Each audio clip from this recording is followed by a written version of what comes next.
இது பெரிய பொண்ணு ஃபஃபியோலா, ஆண்டனி ஃபஃபியோலா. என்ன படிக்கிறாங்க? 4வது படிக்கிறாங்க. அவ பேர் ஃப்ளோரா.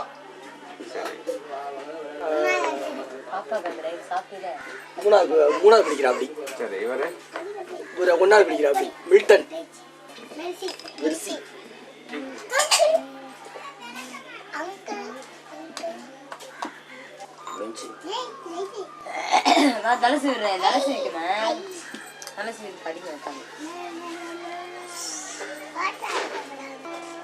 சூடா இருக்கே.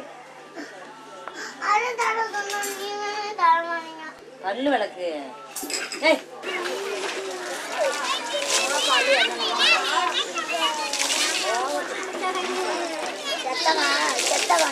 பொருள் இருக்கு அவன் போய் சேர்ந்துட்டான்.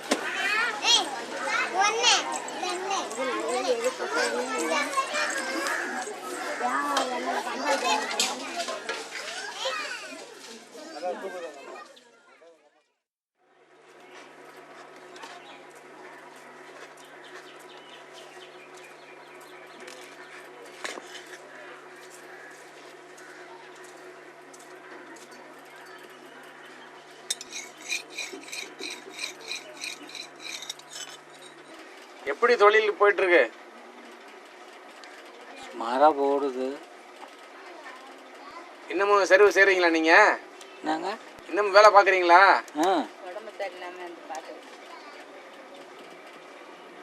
பார்க்கலைன்னா சாப்பாடு செலவுக்கு.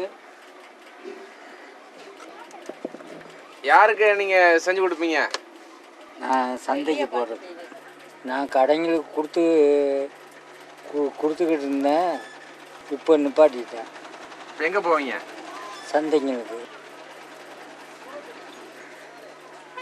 ஜாஸ்தி அலைய முடியாது பண்ணிட்டு இப்போ சொந்தமாக சந்தைங்களுக்கு போயிடுது. ஒரு வாரம் ஒரு தடவை சந்தைக்கு போற சமயத்துல எத்தனை செருப்பு கொண்டு போவீங்க? 30 பீஸ் கொண்டு போவோம். சரி சரி. 30 ஜோடி. குறைஞ்சபட்சம் எத்தனை விற்கும்? சொல்ல முடியாது. ஒன்றும் விற்காமல் போனாலும் போனது விற்றுட்டு வர்றதும் இருக்குது. ஆமாம் தான் ஒரு 400 ரூபா 300 ரூபா வரும்.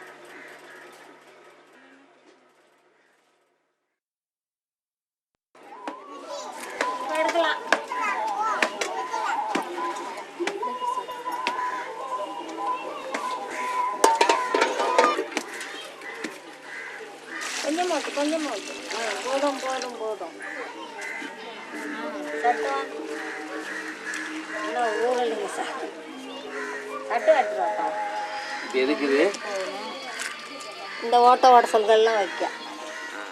அப்போன்னா சர்வநாதபுரத்தில் இந்த செப்பு வேலை செய்கிறவங்க பூரா வெளியூருக்காரவங்க வந்து நைட்டெல்லாம் கட்டில் போட்டு படுத்து 10 பேர் 15 பேர் 20 பேர் ஒரு வீட்டுக்கு உட்காந்து வேலை செஞ்சு அவங்களுக்கு விடியவங்களையும் சரக்கு கொடுத்து அனுப்பி வைப்போம்.